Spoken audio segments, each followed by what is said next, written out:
بسم اللہ الرحمن الرحیم۔ اے وطن تجھ سے نیا عہد وفا کرتے ہیں، اے وطن تجھ سے نیا عہد وفا کرتے ہیں، مال کیا چیز ہے ہم جان فدا کرتے ہیں، مال کیا چیز ہے ہم جان فدا کرتے ہیں، سرخ ہو جاتی ہے جب صحن چمن کی مٹی، سرخ ہو جاتی ہے جب صحن چمن کی مٹی، اسی مقام میں تب پھول کھلا کرتے ہیں۔ شروع اللہ تبارک و تعالیٰ کے نام سے جو بڑا مہربان اور بیاد کرم کرنے والا ہے۔ میرا نام علی سمرو ہے اور میں آخری کلاس کا طالب علم ہوں۔ جناب اعلیٰ، آج مجھے جس موضوع پر لب کشائی کرنے کا موقع ملا ہے وہ ہے یوم آزادی۔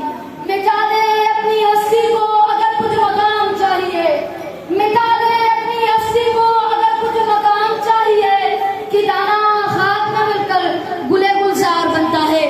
جناب اعلیٰ، تاریخ کے آئینے میں جاننے سے ہمیں معلوم ہوتا ہے کہ اس دنیا کا اصول ہے کہ جب تک آپ بڑی قربانی نہیں دیتے آپ کو عظیم منزل نہیں ملتی۔ ہر دور میں مختلف قوموں نے اپنی منزل کو حاصل کرنے کے لیے اپنی جان و مال کی قربانی دی، تب ان کا مقصد اپنی منزل کو پہنچا۔ آج ہم جس ملک میں زندگی بسر کر رہے ہیں وہ قائد اعظم محمد علی جناح، علامہ اقبال، لیاقت علی خان کی محنت